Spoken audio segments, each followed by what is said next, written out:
আসসালামু আলাইকুম। Italy visa প্রত্যাশী ও অ্যাপয়েন্টমেন্ট ভুক্তভোগী সকল ভুক্তভোগী ভাইদেরকে জানাই মোবারকবাদ। আপনারা হয়তো গত 2 দিনে জেনে ফেলেছেন যে 26শে মে আমরা বিএফএস গ্লোবালে সামনে একটা আমরণ অনুষ্ঠান ডাক দিয়েছি। বিগত দিনে যে আমরা মানববন্ধনগুলো করেছি তার মধ্যে 9 সেপ্টেম্বর 2024 ওই মানববন্ধনটা অনেক লোকবল হয়েছিল এবং সফল হয়েছিল।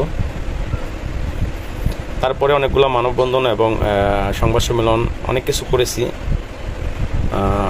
লোকবল কম হওয়ার কারণে হয়তো সফল হতে পারিনি।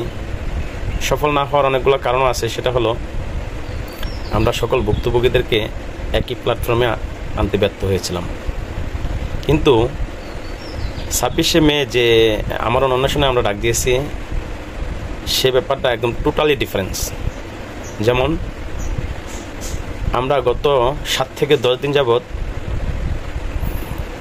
সকল ভুক্তভোগীদেরকে নিয়ে আলাপ আলোচনা করে কিভাবে কি করলে ভালো হয় সকল ভুক্তভোগীদেরকে একই প্ল্যাটফর্মে আনতে সক্ষম হয়েছি এবং সকলে মিলে এই ডেটটা দেওয়া হয়েছে যাতে আমাদের দাবি দেওয়াগুলা বিএফএস গ্লোবালের সামনে এবং বিএফএসের কর্মকর্তাদের কাছে বলতে পারি। এবং আমরা সকলেই একত্রিতভাবে প্রতিজ্ঞাবদ্ধ হয়েছি যে আমাদের দাবি দেওয়া মেনে না নেওয়া পর্যন্ত আমরা আমাদের আমরণ অন্বেষণ চালিয়ে যাব।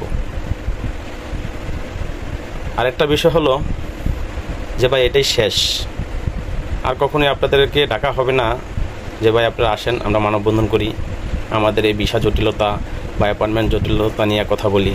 এটাই শেষ, অনেক করেছি ভাই। তাই সকলের কাছে একটা রিকোয়েস্ট থাকবে, সকলে দলে দলে যোগদান করেন, এই অবস্থান কর্মসূচি সফল করেন। আপনি আপনার জন্য আসেন, আমি আমার জন্য যাব। আরেকটা বিষয় হলো ভাই যে আজকে যদি আপনি ভিসা পেয়ে যান কালকে আপনার মানববন্ধনের দরকার নেই। তবে হ্যাঁ, ঘরে বসে থাকলে আপনি সফল হতে পারবেন না। আমাদের সাথে যে দুর্নীতিগুলো বিএফএস গ্লোবাল এবং এম্বাসি করছে সেটার দায়ভার তাদেরই দিতে হবে এবং সেদিন আমরা তাদেরকে এই প্রশ্নের কাঠগড়ায় দাঁড় করাবো। আমাদের নিয়ে যে